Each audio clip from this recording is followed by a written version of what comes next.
What's up? My name is Cleavon Laban IV, and this is Art. Join us with Courtney of Black Theater Nerd as we explore behind the scenes of A Raisin in the Sun, written by Lorraine Hansberry and directed by Jerry Thomas Johnson, and produced by Theatre Memphis. This is an AUD Takeover. Let's go. We have worked very hard. Long nights, early mornings. My name is Donita Johnson, and I will be playing Ruth Younger, Raisin in the Sun here at Theatre Memphis. I'm super excited, super honored, and just happy to be working with this amazing group. This is They said those folks, they never gonna start getting ahead until they start investing in different kind of things in this world. Investments and things. What's happening? I don't have much here just yet, but I'm starting to bring all my stuff in. I definitely have to have my speakers. Got to got my blues on and everything. Yes. I just trying to tell her. But yeah, this is just the start of it. And Sunday it'll look a lot more covered. Well, thank you, Donita. You are welcome. Good luck. You're welcome. Oh, it's the star, y'all. There is no star. No. It's the star. Hi, I'm Sharonda Johnson. I'm playing Lena Younger, also known as Mama in the show, Raisin in the Sun. So we're having a good time, being a family, we're getting our stuff together, and just kind of showing the people how we live in cramped corners, and we love in cramped corners, and we fight, and we just become family, and we make it through. That's right. In cramped corners, we love in cramped corners. And we just make it through. How is through. this show relevant to Memphis Black theater community right now? It is so, it's more relevant than you thought, considering that this show went up on Broadway in 1959, the first story about blacks centrally located in the stories written by a black woman. So to be in a city, being performed in a city that is 66% black, we talk about how cramped and tight and how we know things in the world ain't right and they're all wearing us down, but we push on, we just persevere and keep going. Now, I don't mean to make it sound fancier than it is. It's just a plain little old house, but it's made good and solid, and it will be ours. Well, how are you, Nick? Good. What's going on? Everything. We out here. Nicholas Weaver. I'm actually playing understudy of Joseph Azagai, and I'm a moving man, so no parts. No roles, I should say. No speaking roles, I should say. Understudies, they're wonder studies, though. I agree. Understudies are finally getting the respect that y'all deserve. Jerry did something really cool. He let us do a understudy walkthrough the other day, so we actually got to play our parts. That's a put-in rehearsal. Yes, I didn't know Yeah, the it's official, a put-in rehearsal. the official title I for do it. a lot of obscure research about this. How you feeling? Like, I feel we're good. doing something quite different and even historic for Memphis. Like, first of all, let's talk about you, Miss Courtney. Oh. Yeah, Black Theater Nerd. Like there you go. Oh, look, Yep, see, yeah, I have boom. a pin right here. And then I have my I Am Soul hoodie from Yes. Black Theater. Come on. You know. All right, y'all. We are looking at the set. Hey, Trey, if we come over here, will we disrupt you? No, like and stuff. So we're on the set right now. The set of A Raisin in the Sun. See some of the things that they've constructed here. Give you some of that 3D feel. One thing I read about a lot is just thinking about how the spaces, how there's so many people in the home. Like at one point, it would have been the grandfather, the grandmother, mom and dad, sister, and grandson all in the apartment. Then some folks from their floor are also sharing a kitchen, sharing a bathroom space. So they're really trying to convey, like, it is really pressing for them to figure out a way out of this circumstance. Either get the liquor store, either buy the home in a new neighborhood, but they've got to make this space Like, they've got to get out of this space. My name is Fatima Louisa Gray. I'm an actress. This is my first time here at Theatre Memphis. I play the character Miss Johnson in the show. I said Isaiah. Yes, she is It's just like what Miss Young would say all the time. But she's fun. She was fun to develop, when I was developing the character. So it's been a fun ride. Yeah. What are you most looking forward to about the experience? Anything in particular? Oh, definitely more skill. I mean, every time I'm in rehearsal, I feel like I'm in class. I'm always learning. I've never worked with Jerry before. So, when he's even working in the scene, I'm like taking notes. Leave it open until we see that you're praying. Hey, my name is Braxton. This is my second time at the Theatre Memphis stage. I play the role of Travis Younger in A Raisin in the Sun, and yeah. I don't care what teacher says, I ain't got it. Eat your breakfast trash. You think Grandmama would have it? No. And I want you to stop asking your grandmama for money, you hear me? Holly, I don't ask her. She just give me it sometimes. Travis was young and I got too much on me this morning. Maybe that. Travis! What was your first role? My first role was Michael Banks in Mary Poppins. That's right. What was that experience like? It was just overwhelming. See, I'm from a small little town, Crockett County, and that's just so much smaller than what this community theater here is in Memphis, and it was just a very fun experience. How did it feel working with Justin again? I was thrilled. I was very excited. It was just, he's in his, it's just, he matches the vibe with us, as younger people. That's really cool. Is there anything that you've learned from playing Travis so far? It's just I've learned that, I didn't know how serious it was for African Americans at that time, and now that I've been in it, I've realized, it's a big change from now. What do you think you want to do next? Is there a type of role that you want to pursue, or maybe a show that you want to audition for? No, it's just I'm going to keep going and see how my career takes off from here. Awesome. Your career, I like that. My career, yeah. I really like that. Thank you for talking with us. Thank you. Yeah. There's a lot of attention to detail from what I can see. It's set in the 50s, and you see some it looks like those are doily curtains. You see, we got some tweed action here. Look at the straps on the books. A book strap is how you would have carried these, not, a tote bag or anything like that. They use doilies, vintage lamps. All of this detail is really beautiful. I know when we saw it the other day, I was really struck by all the clothes hanging. I really like that detail. It's not something I would have seen before. Yeah, those are only controls in the back. Yeah, those are just my initial thoughts. So far, looking at the stage. Hello. How are you doing? I know you. How's it going? Good. How are you? I'm pretty good. Good. Tell me your name again. I'm Jack.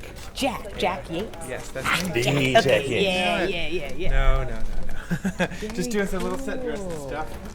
So what are you doing right now? Just putting some little set dressing on stuff, so that way it's really not a big, open piece of canvas here, because it takes a lot of light and it's kind of annoying. So I'm trying to break it up a little bit. But yeah, so just kind of went downstairs and found some things I thought might go on there, and none of it's super, legible from the audience perspective. So I try, to make sure that it makes sense, but also if they can't read it, then it doesn't really matter so much.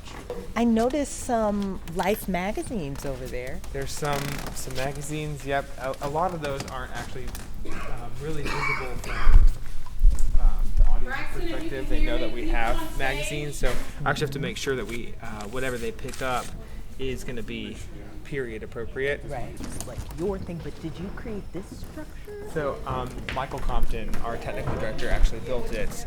It was my idea. It was actually just foam. I don't know if anyone. So it weighs about 5 pounds, which is pretty incredible. But no one ever uses it. It's just something that is to help create the environment of the kind of complex that they're in, and it mimics the staircase that they're able to go down into the pit up there. So it kind of just frames the space a little bit, and Brilliant. Do you mind setting that for me? And I'll make that note and we'll make sure that's there. Love it. Thanks, Danita. How do you keep the stamina for all of this? Like I don't feel tired. Ooh, no way he's tired. and what's different for this production than the last one I did? Well, I just saw you in a murder mystery, and then right before that you were Sister Act. Like, what's different? I think this one is a lot more challenging, to be honest. Even though Sister Act was the biggest role I've ever had as far as stamina and just this stage, this is just challenging. It doesn't come easy to me. This character doesn't come easy to me, if that makes sense. So yeah, but I'm learning a lot, and I feel that I'm getting better. So I'm enjoying it. I'm just embracing the uncomfortableness. So yeah. Tell the people who you are. I'm Mariah Michelle. I mean, I don't know what else to say. Yeah, no, by now this woman is phenomenal. Dynamic. Thank you. Thanks for sharing the moment with us. Yes. Bring the record out. It's Marvin. What's going on? Nothing much. How are you, sir? I'm doing pretty good. Hi, I'm Marvin. I play the role of George, and yeah, we're in the tech process right now. It's going very, very, very good. Everybody in this cast is very, very talented, and I'm so excited and honored to be part of the show. Like when I first heard that Theatre Memphis was doing Raisin, I was like, I had to do this. And then hearing Jared Johnson was directing it, I was like, yeah, I'm gonna have to be in this one. So yeah, it's honestly a very, very cool feeling to tell such a beautiful story.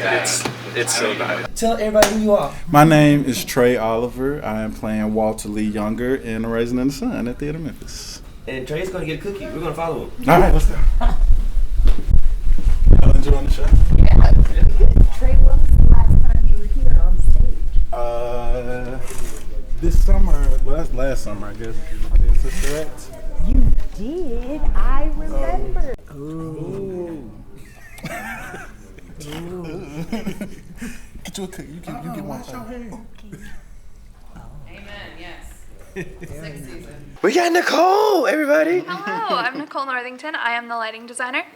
Oh my God. So already, this is so spectacular. How did you do such a good job of capturing not only day and night, but outside and inside simultaneously? It's difficult, but it's really easy to use contrasting colors and tones to help differentiate space and time as we pass through it. And after 10 years of doing this, I'd hope I'm pretty okay at it. Boom, you said something really nice. You said contrasting colors and tones. Girl, how you learn how to, color black people?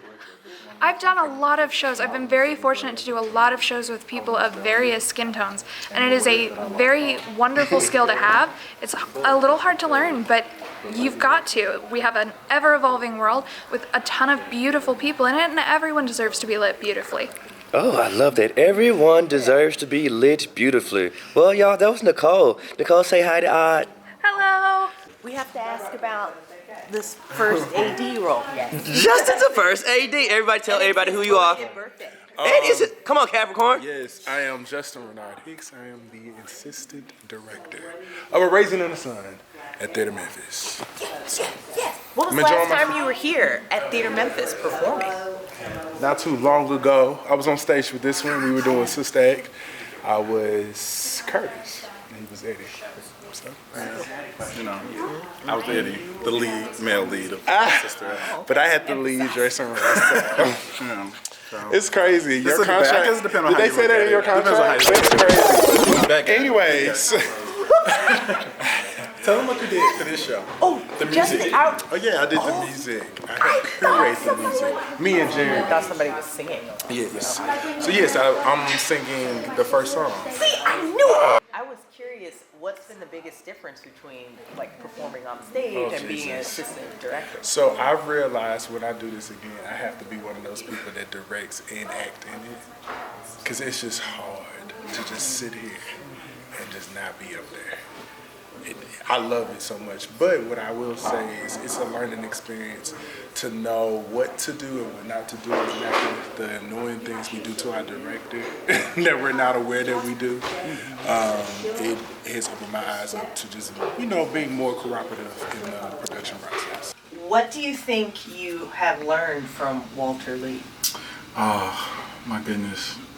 I have learned from Walter Lee to really go after the stuff you want, like with your whole heart. Sometimes it's like I can see the future stretched out in front of me plain as day, just the future.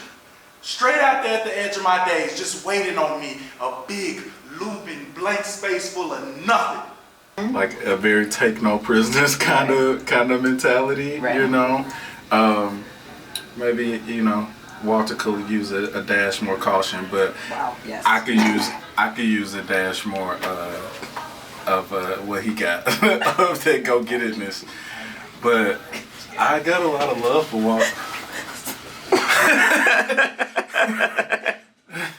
I got a lot of love for Walter. I really relate to him a lot. Like he's 35, I'm 35. He's got a 10-year-old kid. I have an 11-year-old kid, so I relate a lot to him. Actually, it's kind of crazy.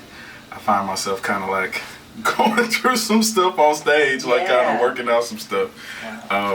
But it's good. Like I'm having a lot of fun with Walter. What's the biggest difference from your last performance that you've done?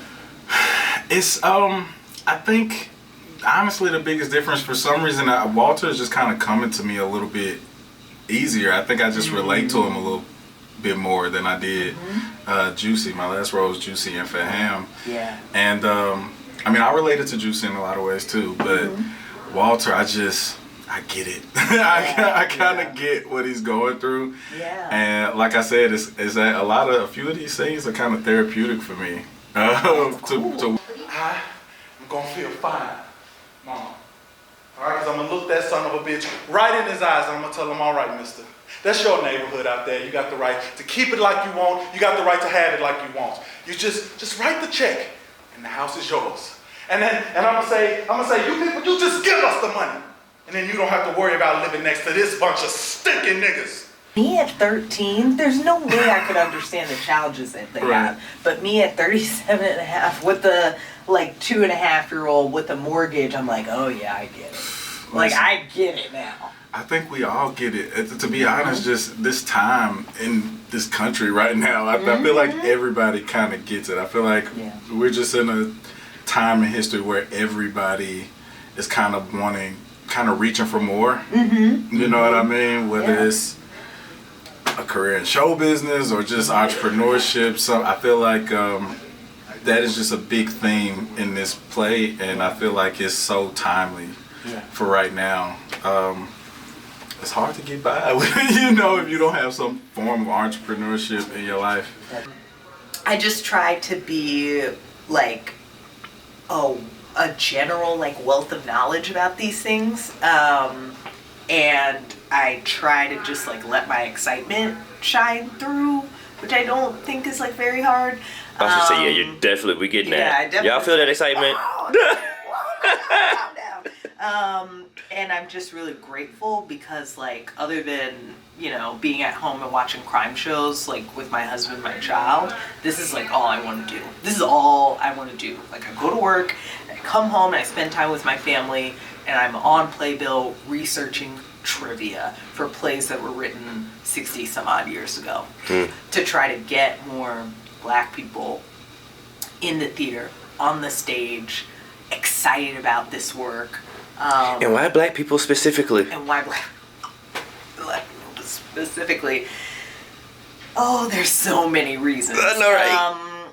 There's 6 bazillion reasons, but one of the reasons is you're able to sit into a room, you're able to pay $20 or less most of the time, and you're able to see a character study, a scene study that I know you can relate to. I know there's someone in your family who's a Benitha. There's someone in your family who's a mama.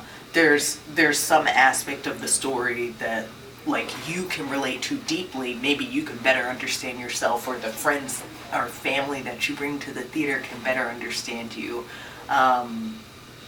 There's just so much powerful work out there, so many new plays that are out there, and I just think it's really important that Black people get to absorb it, that we get to see it, that we get to see ourselves on stage, that we get to see Black people as ADs, as directors, behind the scenes, that we take some ownership of our stories. Like, would I have been as excited about this production if it wasn't a Black director? I can assure you I would not.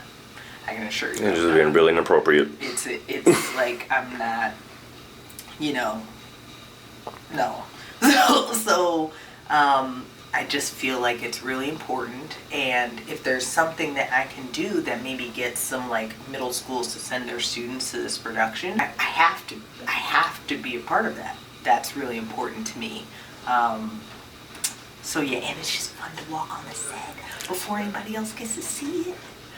And to talk to the actors and the creatives. I talked to Jack Yates. I've been watching his stuff. That was so cool. I've been talking to him. I've been watching his stuff since 2015. And his work is just phenomenal. Yes, I've seen like his moving sets, and I have placed his props. The 5-pound huge. I couldn't believe that because it looks so real. It does. Like up close and everything. You know, sometimes in theater, if you're listening, we get close and it looks scary. Yeah. Or like you can see the paint. You're right, little styrofoam. Yeah, and you can not Mr. Yates. That's right. And you could see like the tubes in the back for the working sink and all these things. And you could see just like the intense attention to detail that really matters. He was talking about how the props are extremely important. You can't walk into the scene and there's a reference to you drinking tea and the teacup's not there, or the teacup looks like it's a teacup from 2020. No friends. It has to look like it's a teacup from the 50s. That's someone from the south side of Chicago would have. That's also not that a Black family would have. And so that specificity, that attention to detail, is really important, is really impressive, and this is just really exciting. It's like really exciting.